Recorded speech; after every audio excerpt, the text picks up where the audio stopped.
ಉಪೇಂದ್ರ ಅವರೇ, ನೀವು ಪ್ರಜಾಪ್ರಭುತ್ವ ವ್ಯವಸ್ಥೆಯ ವಿರೋಧಿ, ನೀವು ಪ್ರಜಾಪ್ರಭುತ್ವದ ವಿರೋಧಿ. ಯಾಕೆ ಅಂದ್ರೆ ನೀವು ಪ್ರಜಾಪ್ರಭುತ್ವನ ಅರ್ಥನೇ ಮಾಡ್ಕೊಂಡಿಲ್ಲ. ಪ್ರಜಾಪ್ರಭುತ್ವ ಅಂದ್ರೆ ಏನು ಇಡೀ ಜಗತ್ತು ಅಳವಡಿಸ್ಕೊಂಡಿರೋದು, ಮನುಷ್ಯ ಅಳವಡಿಸ್ಕೊಂಡಿರೋದು ಏನಪ್ಪಾ ಅಂದ್ರೆ 9 to 5 ಜಾಬ್ ಮಾಡೋದು. 9 to 5 ಜಾಬ್ ಮಾಡ್ತೀನಿ ನಾನು. ಬೆಳಗ್ಗೆ ಎದ್ದು ನಾನು ಕೆಲಸಕ್ಕೆ ಹೋಗ್ಬೇಕು, ಅದಕ್ಕಾಗಿ ನನ್ನ ಹತ್ರ ಮನೆ ಕೆಲಸಗಳನ್ನ ಮಾಡೋದಕ್ಕೆ ನನಗೆ ಸಮಯ ಇಲ್ಲ ಅನ್ನೋ ಕಾರಣಕ್ಕಾಗಿ ನಾನು ದುಡ್ಡು ಕೊಟ್ಟು ಒಬ್ಬ ಸಂಬಳಕ್ಕೆ ಇಟ್ಕೊಂಡಿದ್ದೀನಿ. ಅವ್ರು ನನ್ನ ಎಲ್ಲ ಕೆಲಸಗಳನ್ನ ಮಾಡ್ಕೊಡ್ತಾರೆ. ಅದೇ ರೀತಿ ಪ್ರಜಾಪ್ರಭುತ್ವ ವ್ಯವಸ್ಥೆಯಲ್ಲಿ 5 ವರ್ಷಕ್ಕೆ ನನಗೆ ಕೆಲಸ ಮಾಡೋದಕ್ಕಾಗಿ ಒಬ್ಬ ವ್ಯಕ್ತಿಯನ್ನು ಆರಿಸಿ ಕಳಿಸ್ತೀನಿ ನಾನು.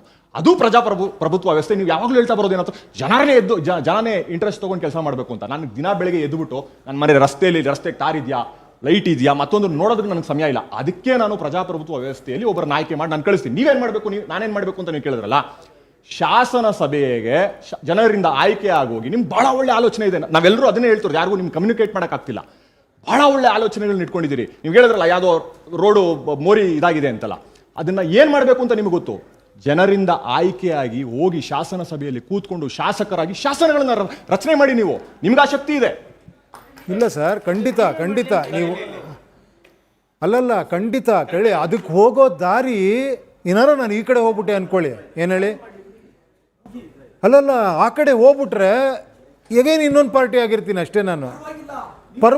ಕೇಳಿಸ್ಕೊಳ್ಳಿ ಪೂರ್ತಿ ಕೇಳಿಸ್ಕೊಳ್ಳಿ. ನಾಳೆ ನೀವೇ ನನ್ನ ಬೈತೀರಾ ಅಂದ್ರೆ ಸರ್, ಪ್ರಾಬಬ್ಲಿ ಇದನ್ನ ಹಿಂಗ್ ತಗೊಳ್ಬೋದಾ ಅಂತ ಅಂದ್ರೆ, ಬದಲಾವಣೆ ತರಬೇಕು ಅಂದ್ರೆ yet again you have to be in the system ಅಲ್ಲಿ ವಿಧಾನಸೌಧ ಅಂತಿದೆ, ಅಲ್ಲಿ ಸೆಷನ್ಗಳು ನಡೆಯುತ್ತೆ. ಸೆಷನ್ ಅಲ್ಲಿ ಶಾಸಕರು ಅಂದ್ರೆ ಜನರ ಪ್ರತಿನಿಧಿಗಳು ಕ್ಷೇತ್ರದ ಸಮಸ್ಯೆ ಬಗ್ಗೆ ಮಾತನಾಡ್ತಾರೆ. This is how the system is.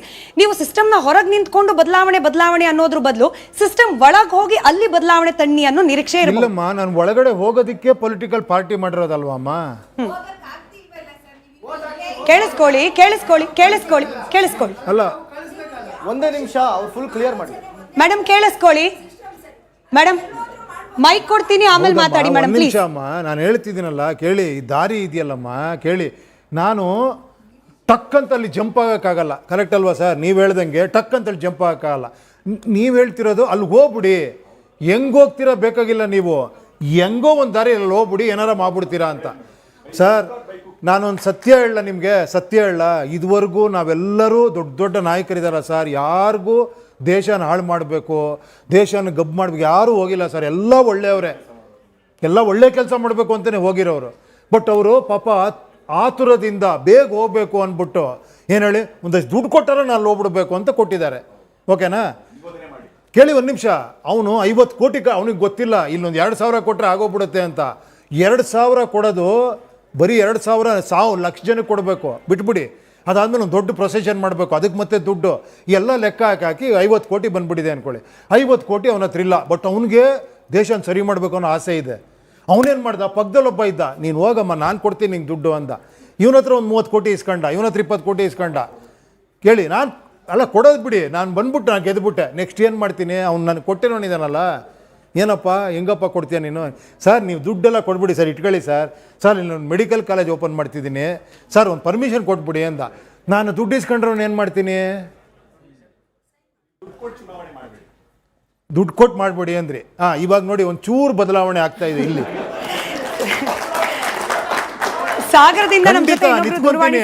ನೋಡಿ, ನಿಮ್ಮಂತ ಯುವಕರ ಈ ಭರವಸೆ ಬಂದ್ರೆ ಖಂಡಿತ ಆಗತ್ತೆ. ಅಂದ್ರೆ ಖಂಡಿತ ನಾನು ಚುನಾವಣೆ ನಿಂತ್ಕೊಂತೀನಿ. ನನಗೂ ಭರವಸೆ ಬೇಕಲ್ಲ ಸರ್ ನಿಮ್ಮಿಂದ.